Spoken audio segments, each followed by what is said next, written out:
Mr. President, I have a couple of questions and only you have the answer. So please watch till the end.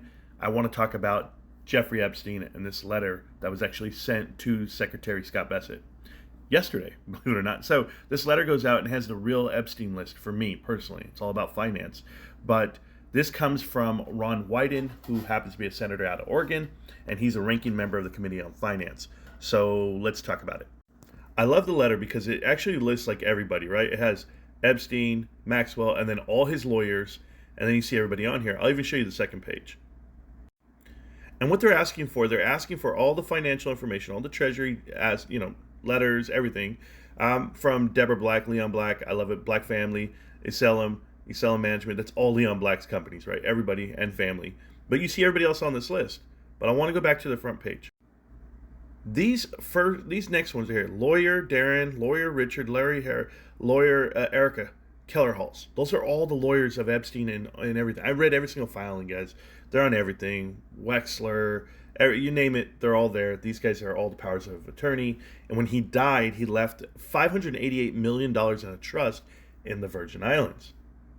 So I've been racking my brain like crazy because it wasn't fair that all these people were able to buy immunity, right? Leon Black paid $60-something million so that he wouldn't get prosecuted in the Virgin Islands. And then you have Albert Bryan Jr., who's the actual governor of the Virgin Islands. But if you look down here, it says before he was the governor, his position at the EDA, which is the Economic Development Authority.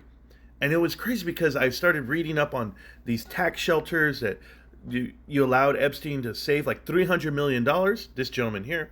This is also the gentleman, the governor, that pressured all of the Virgin Islands not to bring a bad light to their little spot. So he asked for them to not talk about Jeffrey Epstein anymore. He fired lawyers. He's just covered it all up. And I was trying to figure out why he covered it up.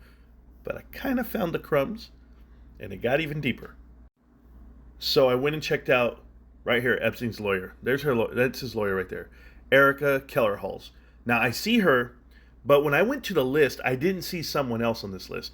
You see this blank picture over here with the office chairs, Greg Ferguson? That kind of shocked me. I was like, why is that no picture there? What's going on there? Hold on.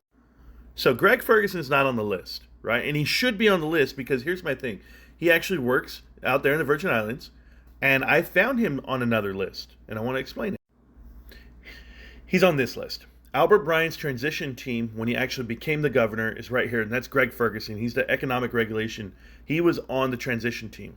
But why are we looking at Greg Ferguson, and why do we care? They work at the same law firm as Erica Keller-Halls. He should be on the list. We should be asking these questions because it looks like he has direct connection with Albert Bryan, right? By proxy, whatever it may be. But I've got something different for you, Mr. President.